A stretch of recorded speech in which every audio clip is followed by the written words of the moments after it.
lipunan, Binibini.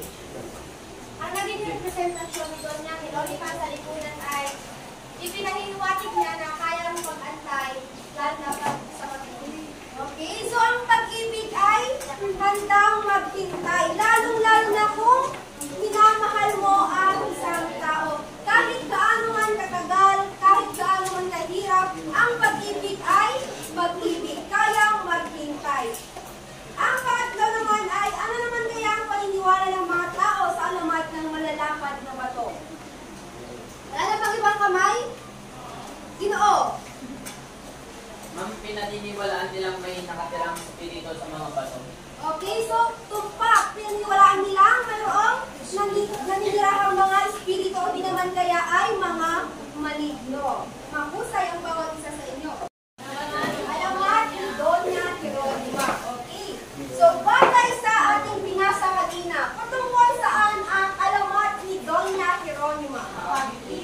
Okay, tama. Ito ay patungkol sa pag-ibig. Ano yung nangyari kay Doña Jeronima? Okay, so siya ay tumandang dalaga. So hinintay na yung kanyang kasintahan sapagkat nangako ang kanyang lalaking kasintahan na papakasalan siya. So naghintay ng napakaraming panahon si Doña Jeronima, pero nalaman niyang naging pari na pala ang kanyang kasintahan. So pumunta noon ang kanyang si Doña Jeronima saan siya pumunta?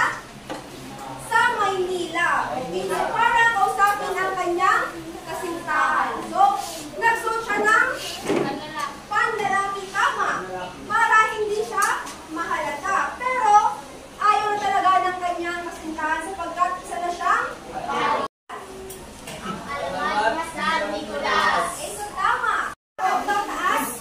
Okay, ito ay verde. Ilang punas na dito? At dito? 3. Okay. So next, number 6.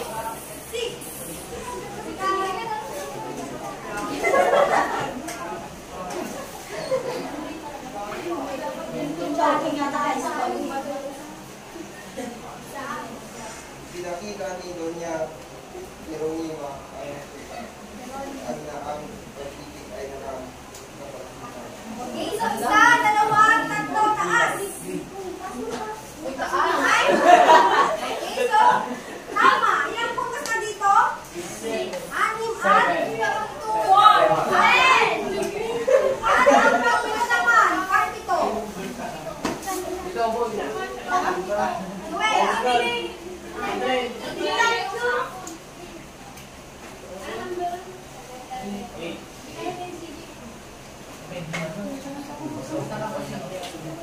Tumawag ng santo ang santo kanyang nabanggit ay Don Nicolas. Okay, so isa, dalawa, tatlo, taas. Okay, so tama. Bakit? Kaya wala.